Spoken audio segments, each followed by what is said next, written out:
it's better to wrap up. Okay.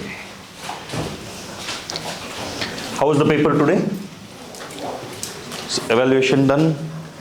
How many of you have been able to cross 500 from the last time that we met? Nobody yet. 400 plus? At least once.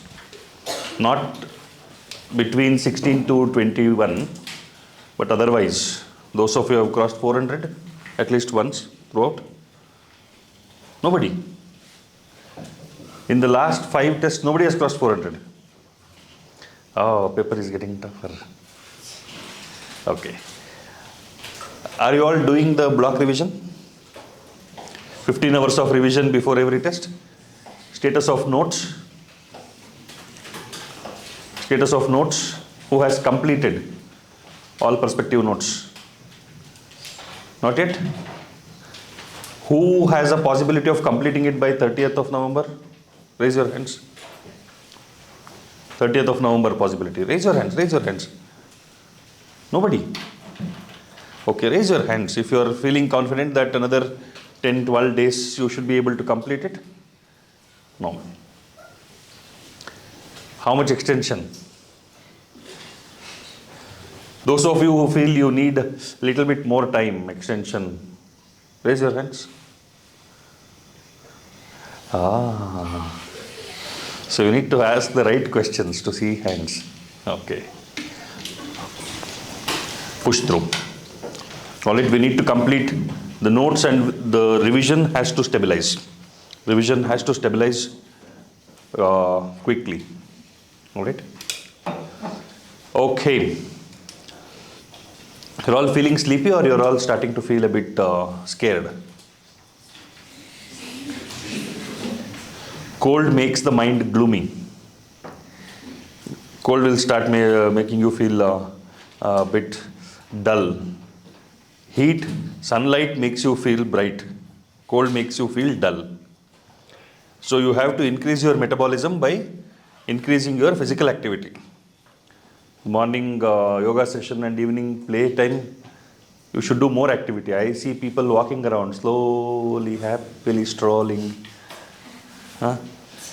Use that time for more and more physical activity. All right? Okay. Evolution is the chapter that you wanted. See, in the chapter on evolution, we will be learning few things. There are two aspects to the life that we see as of now. Whatever we see life in the form that we see today, there are two aspects to it. How did life originate on this earth? There are some theories which explain the origin of life. And from the time life originated on this planet, how did it become the way it is today? There is so much of diversity. There is intra-specific variation. That is so much of variation within the species. And there is very clearly distinguishable variations between species. So there is intra-specific variations and interspecific variations, deviations in phenotypic expression also.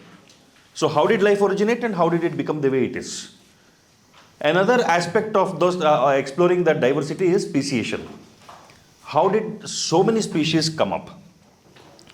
So with theories of origin of life, and we have to justify, science is based in evidence, it is all evidence-based logic. So how do we know that evolution has happened, if at all, when we talk about evolution as the reason for the present diversity? We have to look at evidences for evolution. In the evidences for evolution, we find so many concepts which form the basis of your questions. Whenever there are, exceptions, everything else is a particular way and something is different. Exception becomes the basis of questions. Distinctions become the basis of questions. Deviations become the basis of questions. So evolution as a chapter is very fertile for asking questions in exams. All right, homology, analogy, divergent radiation, convergent radiation. So those kind of concepts are, very suitable for asking questions. Theories of origin of life. How did life originate? The earth formed as a result of Big Bang. Big Bang occurred about 20 million years ago. That is what the theory says. Massive explosion. See, all these are theories. All these are theories substantiated by some evidence that you can look for. Why was it a mass in the first place? No explanation. Why was the entire universe a single mass in the first place? There is no explanation for that. There are hypothesization. It can be like this because of so and so reasons. What led to the explosion, massive explosion, the Big Bang? What are the factors that led to the Big Bang?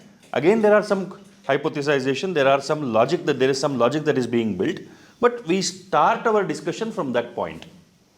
The entire universe was one big mass of energy, and there was a sudden explosion which led to perpetual moving away of objects. They are continuously moving away from each other even now. The entire universe is an expanding universe. Why was it a single mass? We don't know. Now it's an expanding universe. As it started expanding, the energy made it so, the energy was so high during the Big Bang, and gradually as the fragments started moving away from each other, the masses consolidated based on their positioning that happened because of mutual gravitational pull. Every mass has the power to pull another mass towards itself. There is a natural tendency of mass to draw smaller masses towards itself and accumulate to form a bigger mass. So that means sun, if we look at our solar system, sun has the tendency to pull everything around it towards itself. All the planets around sun, if it was left to sun alone, if sun was the only force that was acting on all the planets that are going around the sun, the planets would have gone into the sun. That's not happening. Why is it not happening? There are other planetary forces. There are other forces which are pulling these objects. There are the forces acting on each of these objects from multiple directions. Correct? So all around these planets, there are forces pulling each other. What we see as an order right now is an established order that came out of chaotic expansion. Big Bang led to chaotic expansion of objects, and as they started expanding, objects in the space started exerting force on each other. And now what we see is an established order, is an evolved order, because of the positioning of objects in the space relative to the collective forces that are acting on those objects. Anything changes in any space, any of the forces change, the positions will change. You understand that? Not understanding? There is an object, there are different people pulling that object from various places. If the force of pull from all around, one person tied up with ropes, 10 people pulling this person from different directions, all around, at 36 degrees each. If all the people are pulling this person with the same force, in which direction will this person who is being pulled move? Will he move? He will not move. If one of the persons pulling fall down, then the rest of them are pulling with the same force. Will this person still be at the same place? His position will change based on the loss of force of pull that was being exerted by that one person who is no longer pulling the person. But once a new position is established, he continues to remain there, because the rest of the forces are pulling him in with the same force, like that. So Big Bang positioned different objects at different places. Because it was a massive explosion that happened, Earth was very hot. It was in a molten state. All the masses came together. It was very hot. It started cooling down over time, over millions and billions of years. As it started cooling down, its mass also consolidated. Hot objects are more voluminous in terms of its volume. They are expanded. As it started to cool down, it started consolidating. making the earth develop its own stronger force of attraction. That is the gravitational force. Gases started to form, hydrogen started escaping, some small elemental gases were formed, and then they came together, the atmosphere started forming. Cooling created condition for elements to come together. Methane, ammonia, all of these started coming together, oxygen and started coming together with this and started forming water molecules. Cooling made the water molecules to condense. Condensed water molecules started falling back on earth. Rains, torrential rains that happened over several millions of years. Further cooled the earth, what it started to form. Now water became the place in which elemental interaction could happen. Initially, when there was no water, it was all in the gaseous form. Whatever gaseous interaction could happen used to happen, and you saw the formation of different combination of gaseous elements. Formation of water vapor, formation of H2O, was a major event in the development of conditions that would favor formation of life on the planet. Rain started happening, and the depressions started getting filled with water. Now here, elemental interplay started to happen. Different elements started to come together. Two conditions. One, there was no oxygen in abundance. Water was available, formed the medium for elemental interaction. Hydrogen was the predominant element. So it was a reducing environment. Reducing environment favors coming together of elements. An oxidizing environment will favor breakdown of elements, breakdown of compounds. Correct? Oxidizing environment will break down compounds. A reducing environment favored coming together of substances. Carbon, hydrogen, oxygen, nitrogen started coming together, forming micromolecules. Micelles they form. They further start coming together, forming macromolecules. Now you have the formation of biological molecules, that is molecules which will eventually turn out to be components of life. What are these biological molecules that formed? Carbohydrates, simple lipids, amino acids, nucleic acids, all of these started to form.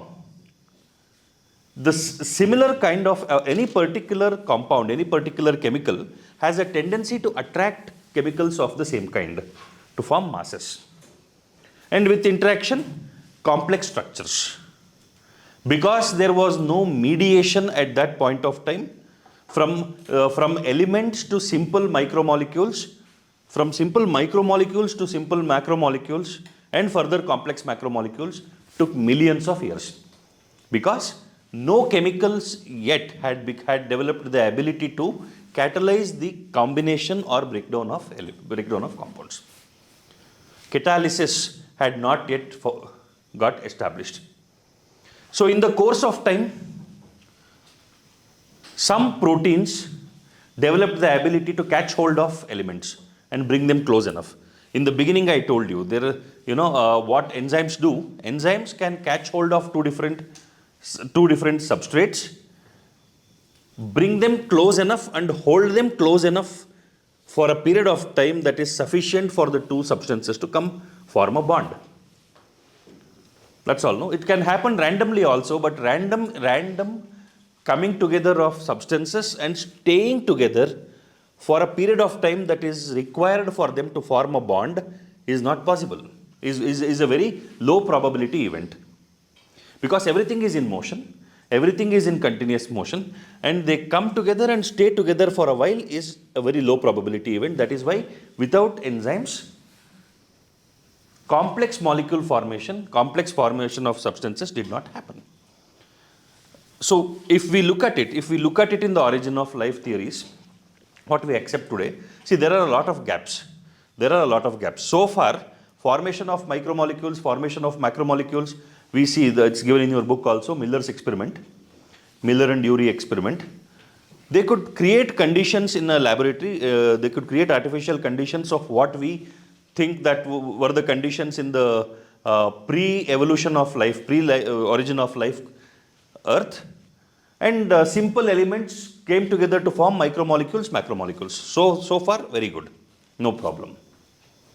So to that extent, it has been validated by experiments which repeat the conditions and which repeat the formation of those molecules. To that extent, fine. How did they start, interacting in a coordinated manner to form complex, isolated systems? It comes down to, again, unverifiable hypothesis, logical explanations. We have not been able to prove that stage yet. So, major events we have to remember. The first major event that we have to consider in terms of the conditions becoming favorable for origin of life is formation of water. Formation of water, because water became the cradle of formation of life, cradle of elemental interaction.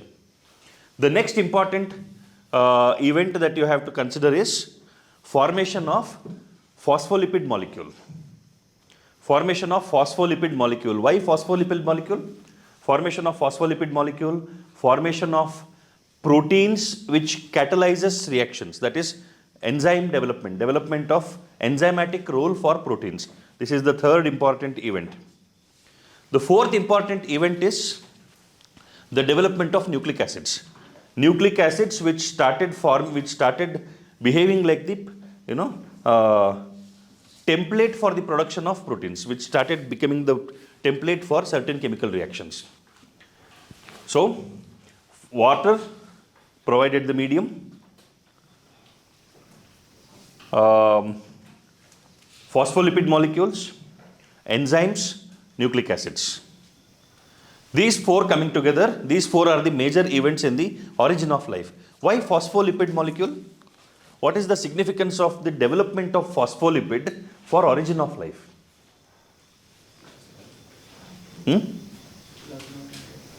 Membrane. Specialization can happen only with isolation. Anti-evolution. Alright, so many statements. Evolution is development of unique characteristics, development of adaptability, development of survivability. That is evolution. On a positive side. If evolution goes into the negative side, it will lead to destruction. So for specialized characteristics to develop, isolation is necessary, so that you are completely cut off from the rest of the influences. All right. So evolution is this is evolution in action, but evolution does not happen over 300 days. All right. 300 days is a very short period in the time frame of evolution, but evolutionary forces are being applied on you. Anyways. So, phospholipid molecule created possibilities of isolating masses. And with isolation of these masses, interaction became more specific. More and more specific interaction, localized interaction. Isolation created the possibility of differential, concentration of substances within the mass and outside the mass. You understand? So you can have a particular chemical more in concentration within this isolated mass compared to the outside, and that particular chemical increasing in concentration within this mass can be the basis of the formation of some other chemical, and that some other chemical might be the basis of some other reaction. But if it is all in the common medium, everything will be same, everything will be homogenized, everything will be based on, everything will be distributed in the entire medium. So no new thing will develop. So this is all. This is the modern theory of origin of life that we have. Beyond that, it is like cut the cinema and you only show the birth of the child, you don't show the childhood, and suddenly a young boy comes. What happened in between? Don't ask that, we don't know. So, origin of life theory is like that. Even the modern theory is like that. So far we know. And after that, Then they started interacting, and we will explain it by the cell theory that we know of right now. It started forming a primitive cell, then it started forming a phospholipid bilayer, then nucleic acid started forming. All the processes will start connecting to that. The question of how life originated has been a question that has been perpetually troubling the human mind. Humans have always been asking this, how life originated. How life originated. The earliest theories of origin of life was based on observations. Spontaneous generation, observation. You have meat, there is some dead animal, there are no maggots in that. Suddenly you see some maggots and flies coming out of it. So people say, if there is meat, flies will come out of it. Spontaneous generation. If there is sand, something else will come out of it. If you have wheat, rats will come out of it. All of those spontaneous generation theories were based on observations. Then there are religious explanations of how life originated. Life originated in 1 week, life originated in 3 days, life originated from mud. God created life from mud and blew life into the form that God created. It is deterministic theory, meaning creation was a one-time event. Creation was a one-time event. That means everything that has come on the surface of the earth and everything that is supposed to come has already been created. Has already been created. Now the question is, how do we see the same kind of organisms in different forms at different times? The change in form is not explained. Change in form is not explained, and evidences do not support that. So that is the religion-based or the philosophical-based or the God-centric special creation theories. Special creation theories. Now that also could not be explained, that also could not be validated or justified. Some people started telling that when Big Bang happened, some spores came from outer space.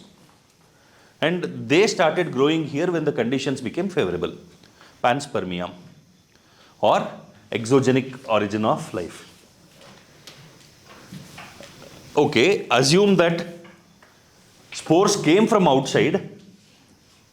The question is not where did life come from. The question is how did life originate. So, very intelligently you are pushing the question to outer space where you cannot go and explain. That is also rejected. Then Louis Pasteur's experiment, swan neck flask experiment. Then who did the experiment on meat broth? Boil the broth and keep it isolated. Experiments proved that life does not originate from non-life. Swan neck flask experiment, do you remember?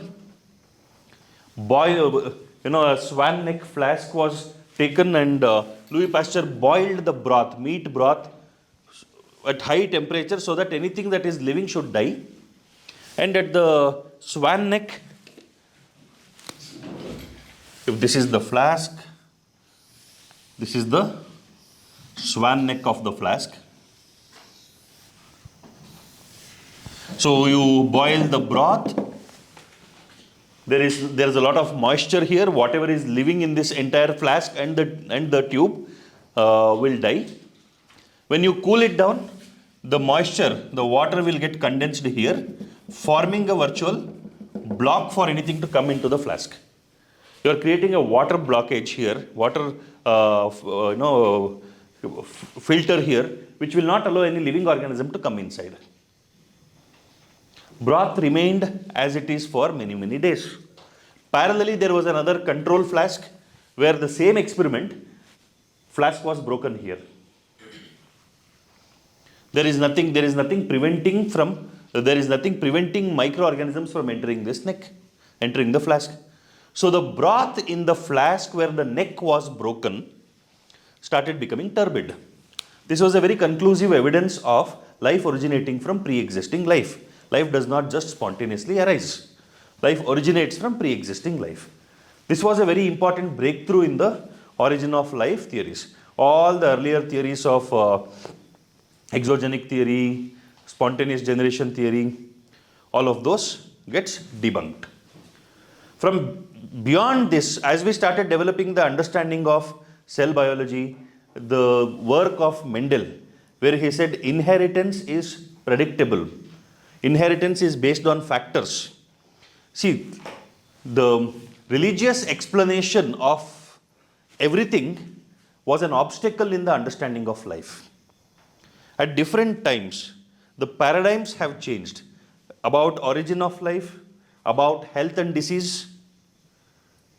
When you cannot explain something logically, you push the problem to God. When somebody is getting diseased, at a time when people were not able to understand why diseases are happening, they would say God is angry. Now that makes somebody who is considered to be in a position to intervene powerful, unnecessarily and irrationally powerful. You understand? So societies and humanity has evolved intellectually also over a period of time. Now gradually Mendel also faced those challenges. He was criticized for being blasphemous or anti-religion or anti-God. But he could prove that inheritance happens by factors. Inheritance can be predicted. Inheritance can be studied. That completely eliminated the possibility of God's anger for disease. Somebody is born dark, somebody is born fair, somebody is born short and tall and diseased with in genetic or inborn errors or diseases. All of those got a new explanation. Though Mendel was also not completely right. He changed the thought process, but he was not completely right. Further studies established DNA and the chromosomes to be the basis of inheritance. So today, with all this understanding, we have a fair idea of how life perpetuates in continuity. And this Mendel's work and the work on chromosomes, cell biology, molecular biology, all of this also forms the basis for us to understand evolution. Because this gives us a track to go back to the origins of life. The entire genetic material I have is a combination of the genetic material of my father and mother. Same for them, same for their parents, same for their parents, goes back and back for till the time when this began, when this process began. So each one of us are the libraries of evolution in our lineage. We are the libraries of evolution in our lineage. Alright, so we'll come to that. We'll come to the evolutionary part of that. So theories of origin of life is one part, done. Let it be. Life originated and all that happened. So because life originated from this is a chemical evolution of life theory. We cannot be sure. See, at this point of time, when we say chemical origin of life is an accepted theory of life, can we discount the possibility of a higher power being in action? Can we discount the possibility of God's intervention? We can't. That's the funny part here. You can say it cannot be so. You can counter the God-centric view of origin of life by the evidences which will counter or negate the explanations given by God-centric theories. Can you conclusively prove that this is the way life originated? Not yet. So at this point of time, it is better to keep it academic and keep the mind open for further exploration of understanding how life originated. All right. Okay. Now, simple life originated, simple life was formed, and then it has evolved to what it is today. What it is today, so complex in terms of both diversity as well as complexity. Life is so diverse and life is so complex in terms of the way life has manifested on this planet. How did evolution happen? Again, come back to the stages of theories that evolved. What would do ability by their theories? What did Lamarck say? He said there are. Okay, we'll take it up as a sequential one. There are organisms in a particular area. All the organisms require resources for survival. What resources? Food and place to survive. Food and place to survive. Because all of them are in the same place. Initially, all of them will have more resources than they need. The resources are more than what they need initially to start with. But because the resources are in abundance, it will increase the reproductive rate of the organisms. The reproductive rate of the organisms will be higher when the resources are abundant. So reproductive rate is kind of directly proportional to the resource availability. As the reproductive rate increases and there are more and more number of organisms of the same kind in the same place, what will it lead to? Crunch on the resources. Resources will become lesser. So you don't have so much of resources anymore. That means you will have to fight to have your share. When there is a fight for resources, that is competition. When there is competition for resources, there will be a drive to survive. Then there will be a need to adapt, need to develop ways of getting better access to the resources. That need will drive organisms to do things which will change them. Lamarck's basis is that. Lamarck said, the force that drives an organism to survive will bring about continuous effort in the organism that will change the organism over time, giving it an advantage. Like giraffe. Giraffe is living in an area where the smaller animals are eating away all these leaves that are available at the lower levels. So the giraffe is constantly trying to reach out to the higher branches for obtaining its food. That over a period of time stretched its neck. Okay. Does that happen? Doesn't it happen? Have you seen tribes which put rings around their neck? Long neck tribes. They are constantly putting a stretch on their neck by the way of rings. So their necks have become longer, no doubt. So Lamarck's explanation is fine. You keep working out in the gym, your muscles will hypertrophy, use and disuse. Okay. You lie on the bed for 6 months without using your limbs will become like functionally paralyzed. You will not know where your limbs are. There are evidences to suggest that use and disuse will lead to hypertrophy or atrophy of organs. Hypertrophy or atrophy of organs. He gives explanation, he gives evidences in the form of vestigial organs, tail, appendix. All of these vestigial organs are examples of those organs no longer being useful. Therefore, over time, they are becoming smaller and smaller. Wisdom tooth in human beings. Wisdom tooth we are no longer using. We are not using wisdom tooth so much. So over time, our jawline is becoming smaller. Humans are being born with smaller jawlines. Now these smaller jaws will not be able to accommodate 32 teeth. Alright, I have 32 teeth. So I am still primitive. Okay. Smaller jawlines are not capable of accommodating all the teeth. Wisdom tooth impaction. Gradually they are losing out. Okay, explanations are there. But how do these get transmitted to become inheritable? How do they become inheritable? I work out and my muscles are hypertrophied. Will my child be born with full chiseled body? No, my child also should still work out. If that was the case, one generation work out and all future generations will be born with chiseled body.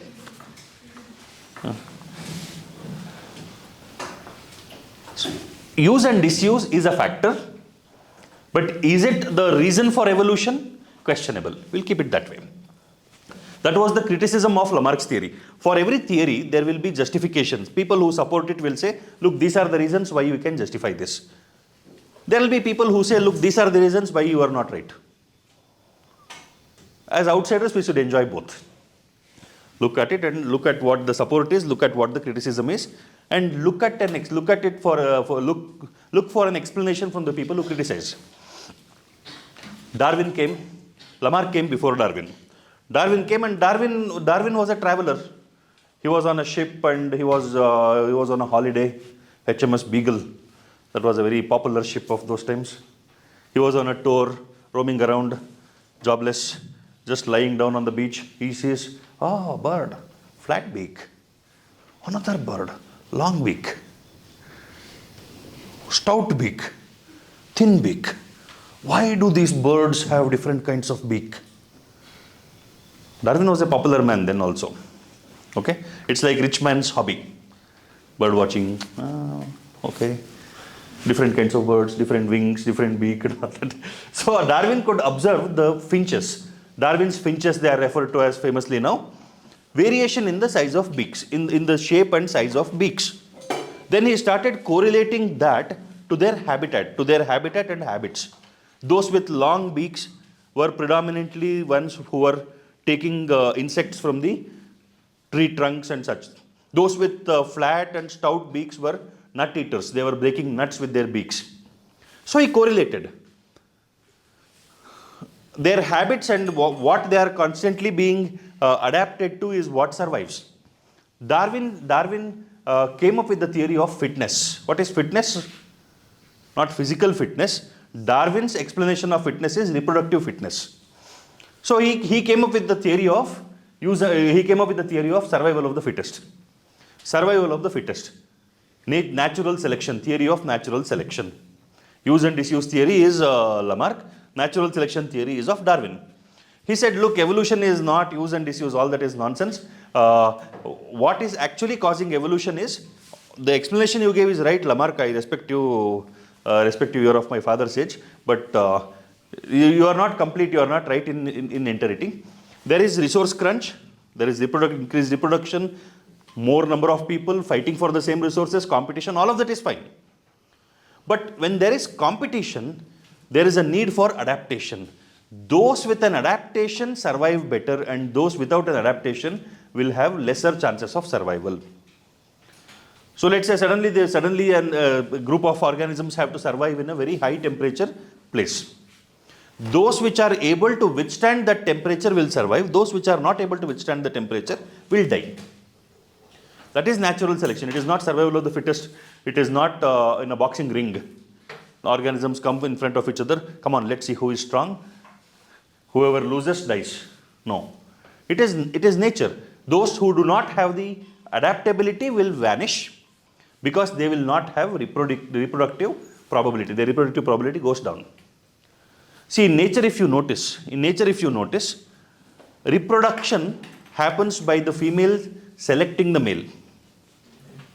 Female selects the male, all organisms. Mostly humans also like that only. Alright, so there will be lot of males around the female organism trying to prove that they are more stronger. And the female will just do a Swayamvara and select. Why? Evolutionarily, a female organism is designed to identify a mate who is capable of giving rise to strong and better surviving offspring. So all the nonsense that is shown in Bollywood movies is meaningless. Love is predominantly evolutionary. So that they show, no, wow, why do people look for successful people? Why? Evolution, man. Evolution has designed you to become successful. So you work to become stronger. Anyways. So natural selection theory is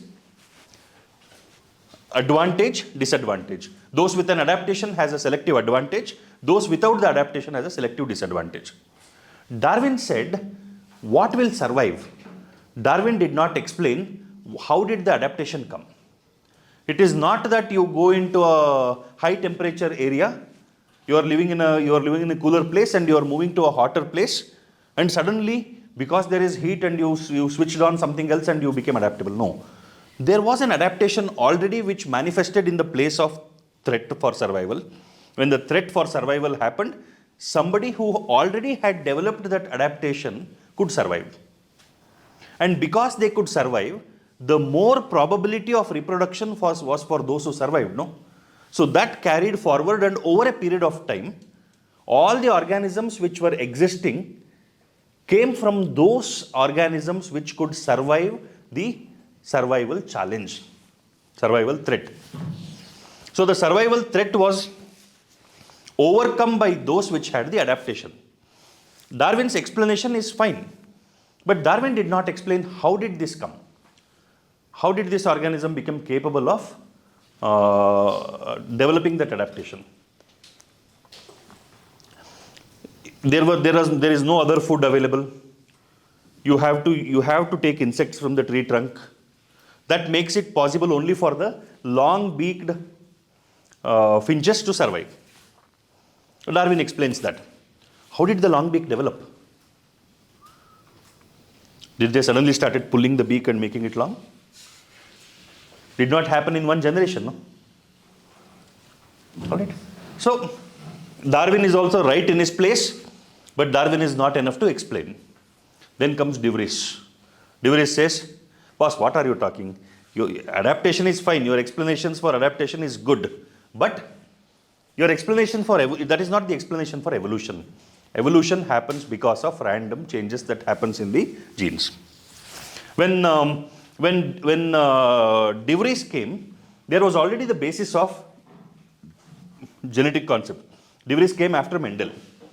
De Vries came after Mendel. So people, scientists of those times knew the basis of inheritance. They already knew that there is something called genetic material. Cell theory was already there. So De Vries said, there are forces which are constantly trying to change the genetic material. Mutations are happening continuously. Some mutations are favorable, some mutations are unfavorable. Unfavorable mutations will get removed from the population by default, because unfavorable mutations reduce survivability of organisms. Favorable mutations will give rise to advantages, and those advantages will make the organism survive better. He said, this is the explanation for you, Darwin. You told what is happening, I am telling you why it happens. And speciation happens because of sudden drastic change in the genetic material due to mutations. What is the term he gave to that? Saltation. Saltation. Sudden jump from one point to another point. Saltation. So De Vries also is right. De Vries also is right. Everybody is right in their own ways, but nobody is completely right. Truth is like that, relative. Okay? The Jain philosophy explains this. It is called Syatvada. Syat means probability. You might have heard the story of the elephant and the blind man. No? You don't know? Elephant and the blind man? A master will have multiple disciples. Everybody wants to know the truth from the master. Master is supposed to be enlightened. He is aware of the truth. He has experienced the truth. Now they go and ask the master, Master, please tell us the truth. What is the truth? We want to know. We are desperate to know the truth. The master blindfolds them. They have not seen the elephant yet. They don't know what the elephant is. He will describe the elephant. Elephant is like the truth. You have to tell me what is elephant like. So all of them go. They touch the elephant, feel the elephant, and they come back. One person says, Master, elephant is like a big, python. Elephant is a very big python. It's very big, bigger than the python, more rough than the python. The other person says, what nonsense, elephant is a big fan. The third person says, both of you might have felt something else. Elephant is like pillars, they are like trees. The fourth person says, Master, these people are not fit to be your disciples. Throw them away. I know the truth. Elephant is like a wall, soft wall. All right. Who is right and who is wrong?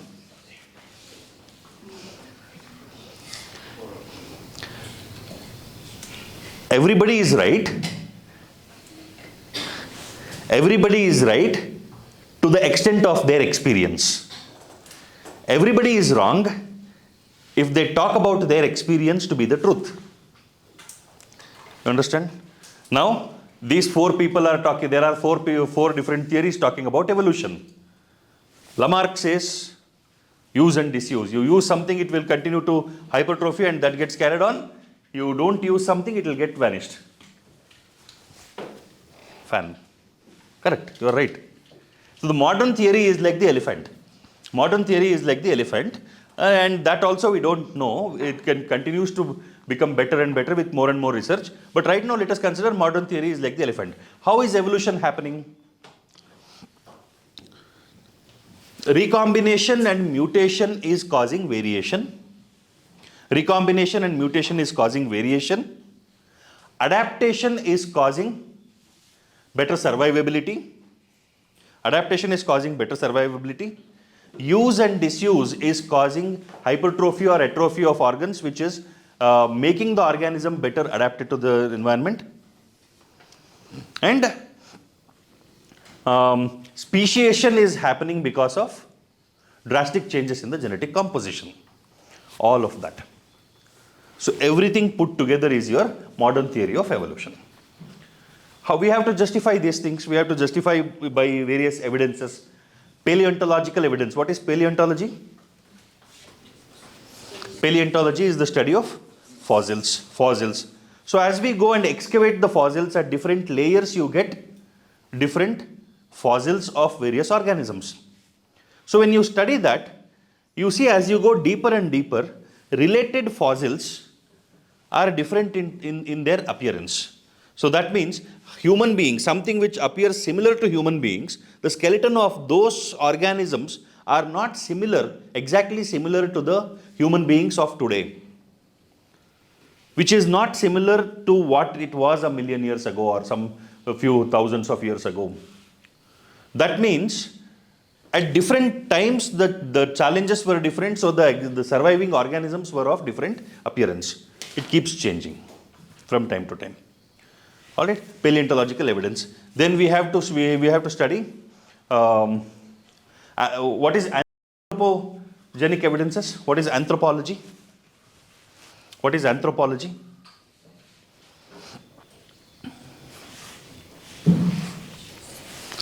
Anthropology is that which is related to human existence. Whatever that we see as changes because of human influence, that is anthropology. Anthropological evidence. Melanin moth. Do you remember? Melanin moth. What is melanin moth? These moths were generally, the moths which were found in Britain were generally light colored, pale moths. But because of industrialization, there used to be a lot of fumes and causing the tree trunks to become dark in color because of the deposits, because of the carbon deposits on the tree trunks. Carbon deposits on the tree trunk, on the same tree trunk, these moths also will live. What is the threat for the moth now? They become more prominently visible. They become more prominently visible to whom? To predators.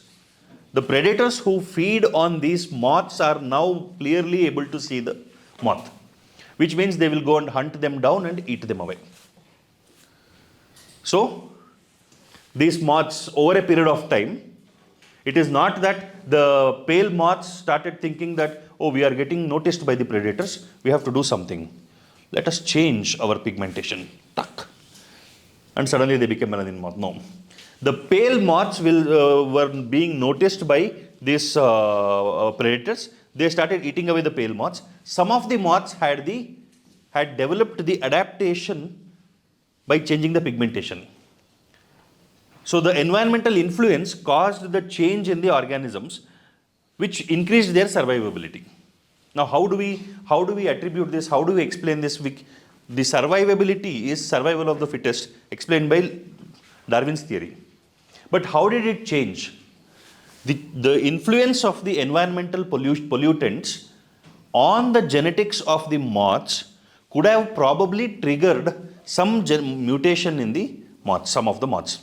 And that mutation, of hundreds of mutations that could have happened, some of the mutations also happened to be that which changed the pigmentation on the moth. Okay, it's not like suddenly the pollutants came in, and how do we know that exactly this pigmentation mutation should happen? It is one of the hundreds of mutations that happen, or thousands of mutations that happen. We don't know. Correct? Have you seen sparrows? Sparrow. Do we find sparrows around? Too much? During our childhood days, during my childhood days, we used to have sparrows coming into the house. We used to have two birds very prominently in the sky. Sparrows and crows. Sparrows and crows. Crows would not come inside. They are very, they have that discrimination. They don't come inside. They have that superiority tendency. We also don't allow crows to come inside. Sparrows will come inside. They'll come and take grains from your hand. They are very human friendly also. But suddenly over a period of time, in the mid-90s to even till now, the sparrow population started going down significantly, drastically. Why? Post-90s, the amount of radiations that we have put into the environment has become too much. We are surrounded by radiation. Now those radiations were too much for these sparrows to handle. Mutations started killing them. Probably they started developing cancers, diseases, whatever could happen, and they were dying. Mutations. Why do we see so many cancers that are happening now? Everybody would know somebody, either in the family or in the known circles, who had developed cancer. Anybody who does not know even one person who is known to you or your family who has developed cancer so far? Raise your hand. Nobody yet. Okay. Good. Not in the family as such. You don't know of anybody that you know who had cancer? Not yet. Okay, good. Good. So you are still protected here. So much of cancers happening. Why? Mutations. Mutations are happening. Mutations can happen in all directions. Some are noticeable, some are not noticeable, some are profitable, beneficial, some are harmful. So in these melanin moths, some mutations that could bring pigmentation gave them advantage. Now those with that advantage survived better. Cut it here, and over a period of time, if you see, that region you will find mostly melanin moths, because the other moths could not survive. Why? They were noticed they were easily recognized by the predators, and they were eaten away. Alright. So these are anthropological evidences. We have embryonic evidences. Embryonic evidences is, you see in your book also, the early stages of embryonic development of most of the mammals is similar. Only after a certain stage of development, the embryo develops into its specific species. We also develop the gill slits during the development. Humans. But we don't have persistent gills. Gill slit is one of the criteria for considering an organism to be a chordate. Correct? You should have a notochord, you should have gill slits, pharyngeal gill slits, and what else? You should have a post-anal tail, sacral bone. These are all characteristics of chordates. We also have it, but we don't have persistent gill slits. They appear, they just vanish. What do you call this? There is something by which you refer to this.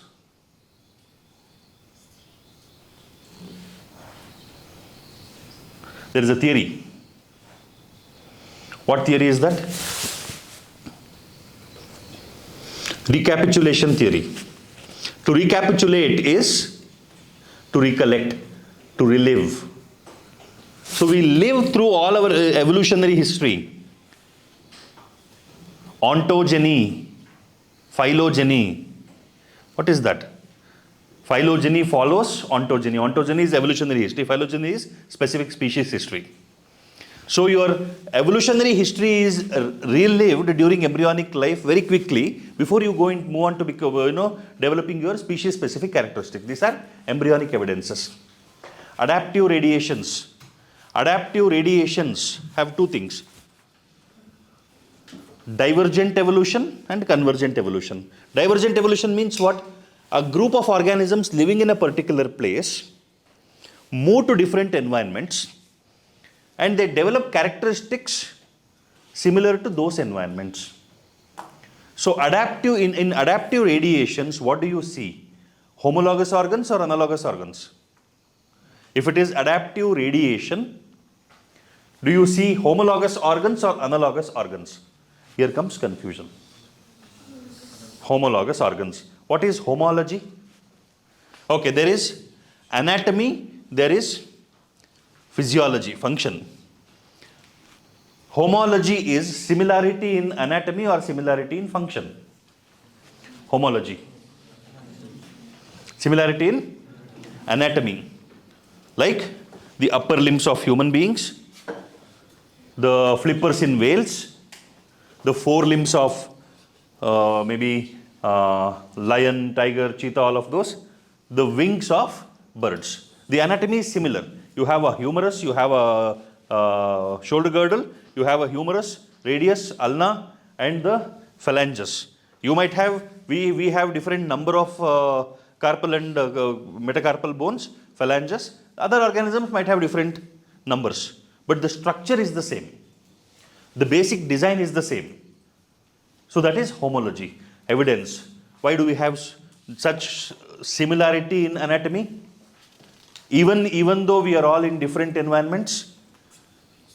Convergent evolution. Convergent evolution is different origin, but living in similar conditions, developing similar structures functionally.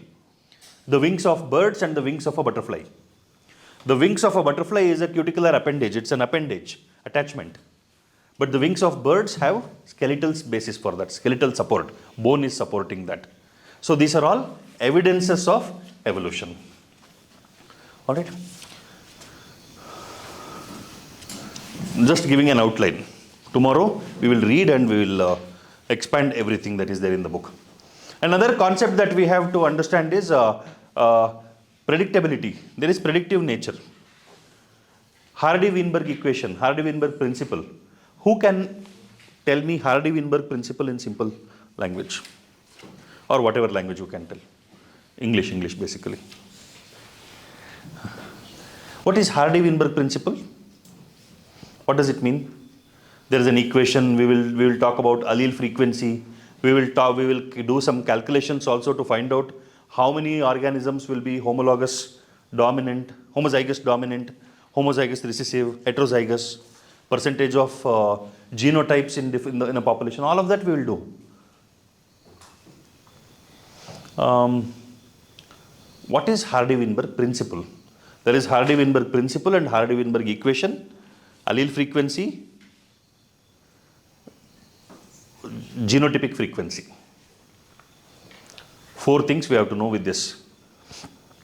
Very simple questions will come, but it will confuse you if you don't know that. Hardy-Weinberg principle says that the allele frequency for any particular gene in any given population will remain constant. That means, for every gene there are 2 alleles. There are 2 alleles, possible alleles, dominant allele and recessive allele.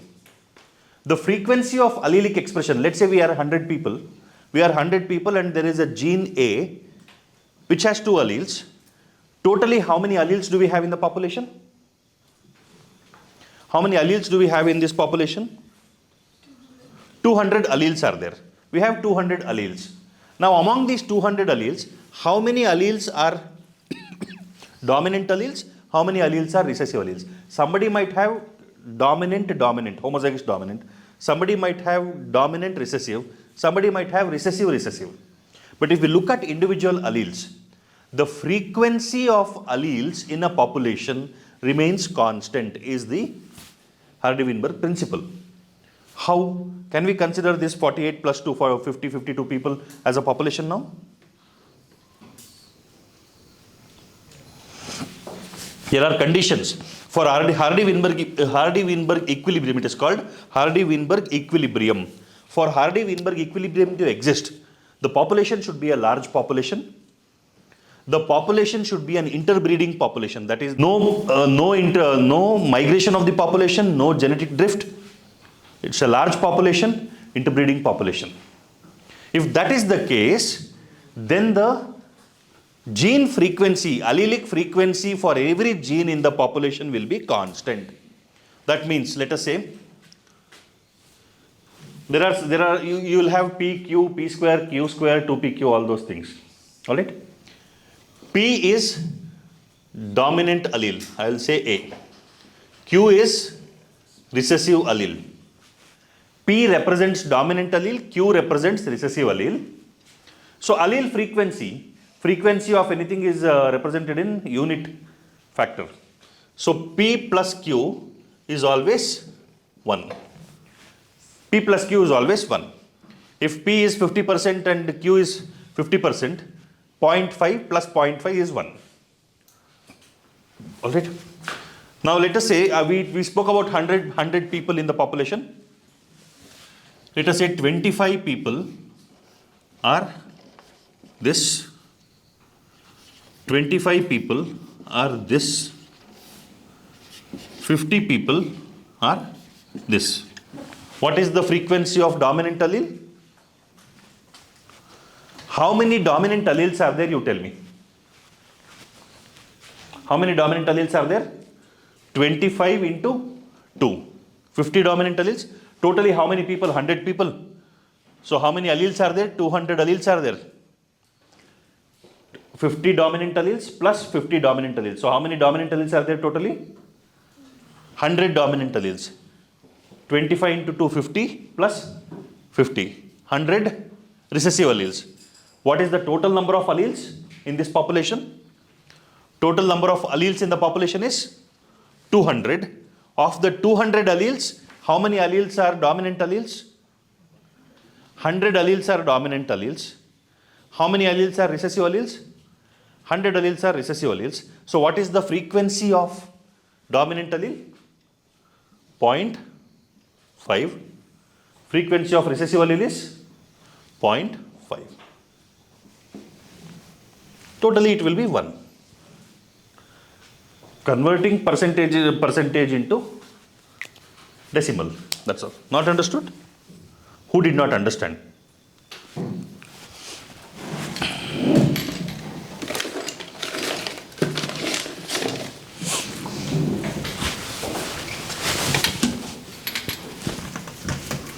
We have 10 more minutes.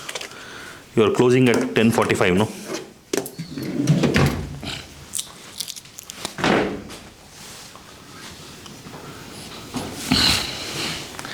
Madam, where is the pen? That's all. Any pens here, madam? Any more pens?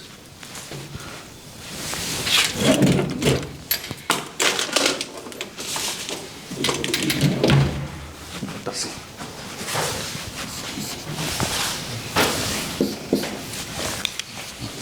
No.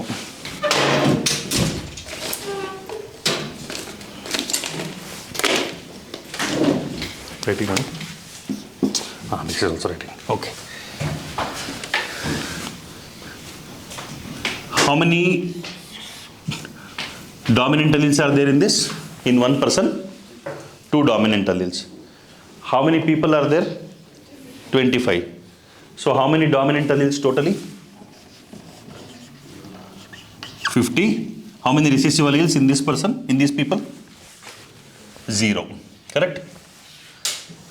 In each of these people, how many dominant alleles are there? 0. How many recessive alleles are there? In each of the persons? 2. How many people are there? 25. So how many recessive alleles are there? 50.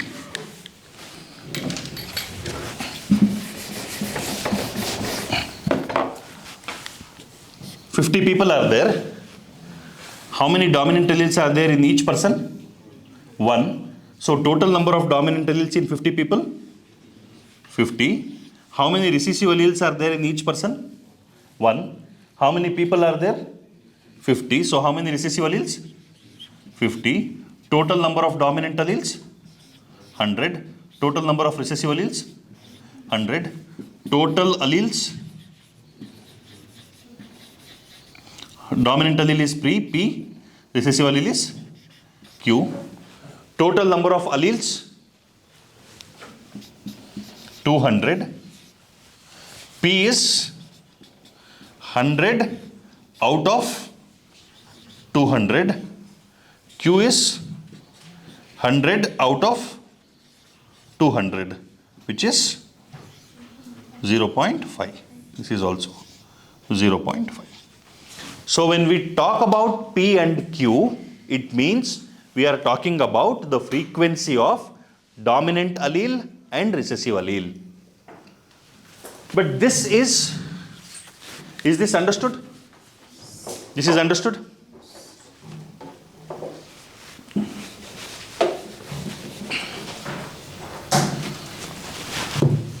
You see this one. What is the genotype of all of these people? What is the genotype of all of these people? Homozygous dominant. Correct? Homozygous dominant. So this is P square. What is the genotype of these 25 people? Homozygous? Allah, it is heterozygous.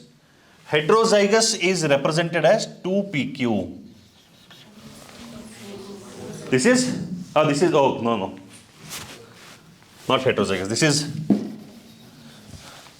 homozygous recessive. Homozygous recessive is q square. Heterozygous is 2pq. Should you take 2 this side and make it as pq is equal to 25? No. Alright. 2pq represents the number of individuals who are heterozygous. P square represents the number of individuals who are homozygous dominant. Q square represents the number of individuals who are homozygous recessive. You understand that? Now, 25 out of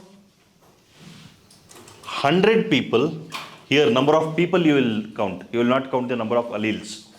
25 out of 100 people are P square, that is 0.25. 0.25 is 25%. 25% of the people are homozygous dominant. Here 25 out of 100 people are Q square. Homozygous recessive 0.25. Here 50 out of 100 people are heterozygous. Now I'll ask you a question. In a population of 1,000 people, in a population of 1,000 people,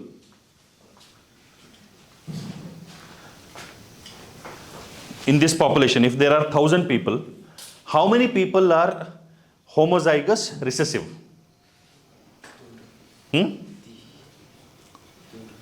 250. So it is like if 25 people are homozygous recessive in a population of 100, how many people will be homozygous recessive in a population of 1,000? If 25 are in 100, dash in 1,000, cross multiplication. Percentages. 25 out of 100 is 25%. What is 25% of 1,000? 250. Like that. We'll solve a question on this. All right. Anybody wants to give some question? Did you understand this? To understand Hardy-Weinberg equilibrium and problems related to that, you have to be very clear about two things. Allele frequency and gene frequency. You understand? Gene frequency is homozygous or heterozygous. In homozygous, homozygous dominant or homozygous recessive.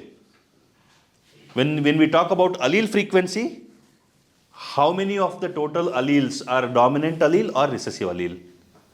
Understand that? For a particular gene, the frequency of the dominant allele in a population of 1,000 is 0.3. How many people are heterozygous in the population?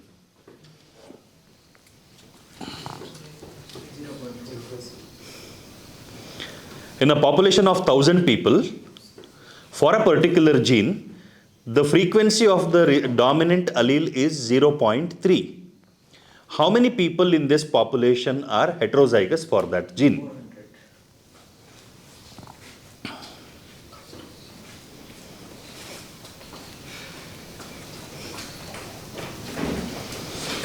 400.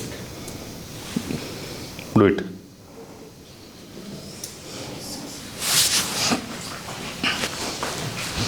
The first thing you have to do while solving anything is to note down and jot down the facts.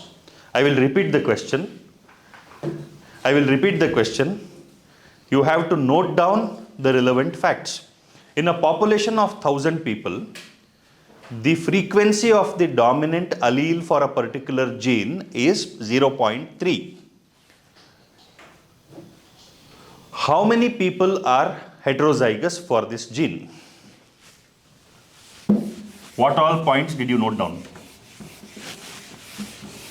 Tell me what all did you make note of? What all should we make note of in this question? Huh? Be louder. Size of population. Population is how many?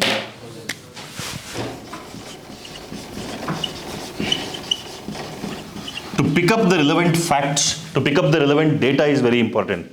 Population is 1,000. All right. What else? Frequency of dominant allele is 0.3. So what do you make note of? What will you write? P is equal to 0.3. What is being asked for? How many people are heterozygous for this gene in the population? What do you have to find out? You have to find out 2PQ is equal to question mark. That's all. This question has only this much. You have been given 2 data points. You are asked something. So P is 0.3.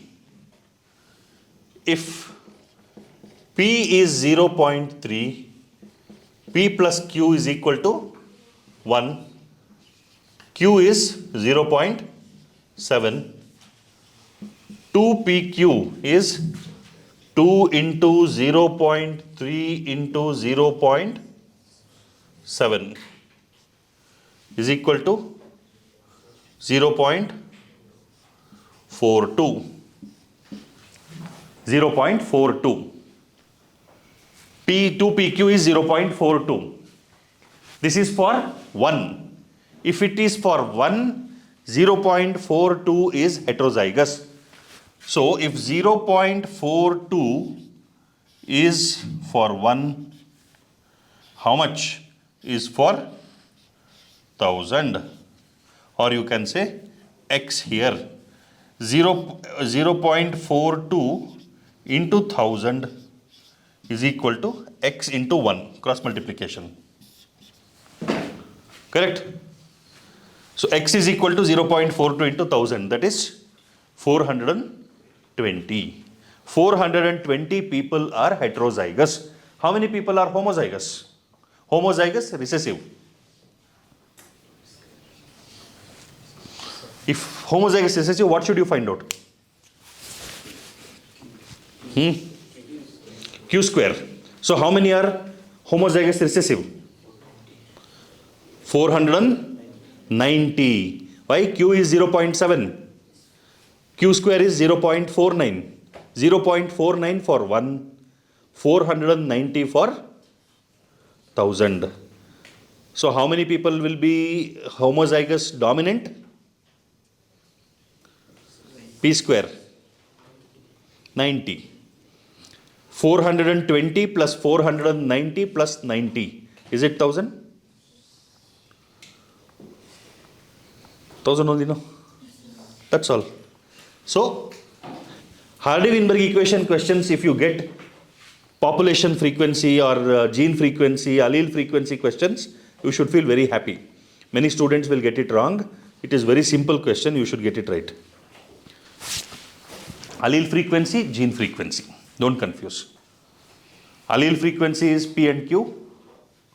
Gene frequency is P square, 2PQ, Q square. P square is homozygous dominant, 2PQ is heterozygous, Q square is homozygous recessive. Alright? Okay.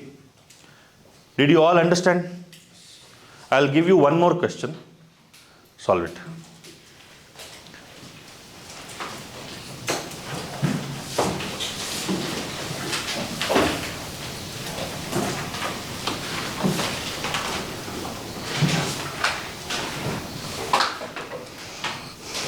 In a population of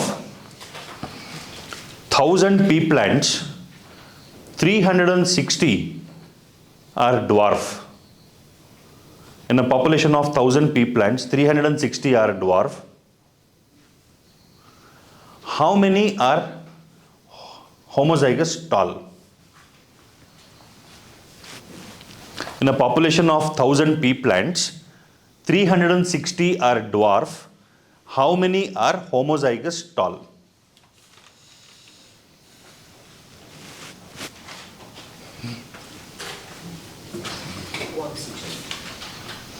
Okay.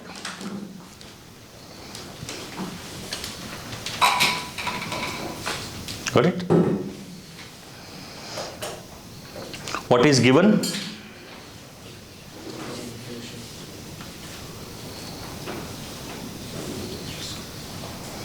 In a population of 1000 pea plants, 360 are dwarf.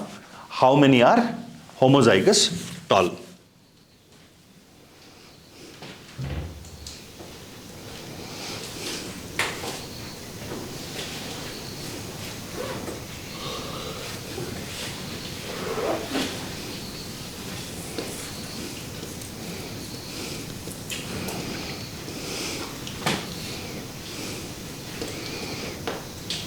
What is given? What is given? Total population 1000. Then what else? What is given? See, the question is not even mentioning you have to apply Hardy-Weinberg principle, you have to apply the Hardy-Weinberg law, nothing. It appears like a regular Mendelian question. You should know Hardy-Weinberg equation. Dwarfness is a recessive character. So if dwarf plant is given, then it means it is a homozygous recessive organism. 360 are homozygous recessive. So in the Hardy-Weinberg equation, what is given now? What parameter is given in the Hardy-Weinberg equation? Homozygous recessive is what? Q square. Q square is given. Q square is how much? 360 out of 1000. You should always mention the total population. Q square, you should bring it down to 1. So 360 out of 1000. If you just mention 360, Q becomes square root of 360. What is square root of 360? Square root of 360 is not 60.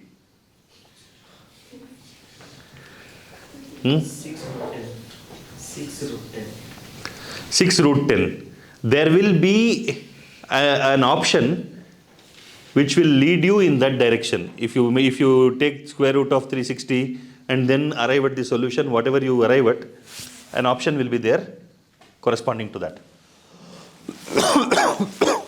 So whenever you are trying to bring it down to P and Q, when P square and Q square is given, always how many in how many?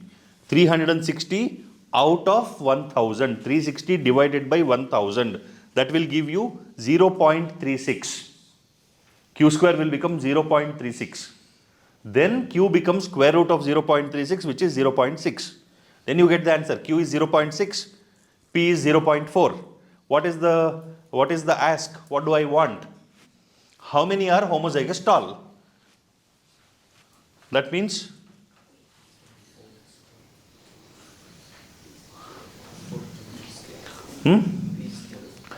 P square you have to find out. P square is 0.4 into 0.4, 0.16 out of 1. Out of 1000 means into 1000. 160. The question can get even more complicated. How many plants will give you conclusive evidence on a test cross. So what do you have to find out?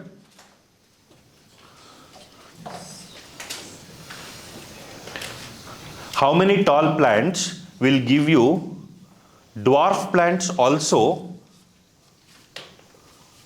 when test crossed? That means you have to find out the number of heterozygous ones, because on a test cross it is only the heterozygous ones which will give you the recessive trait also. If you are doing a test cross on a homozygous plant, it will not give you the recessive trait. So how many plants when subjected to test cross will give rise to dwarf plants also? If that is the question, what is it that you have to find out? You have to find out 2pq, which will be 2 into 0.6 into 0.4, 0.48, 480 plants. You see that? Principles are the same. You understand how to use Hardy-Weinberg equation. You know Mendelian principles. You know which are the recessive traits, which are the dominant traits. Let the question can be any mix and match. That doesn't matter. Your first thing that you do when you look at a question is identify the key data points. There are indications. There are key data indicators that are given there. You got it? Got it?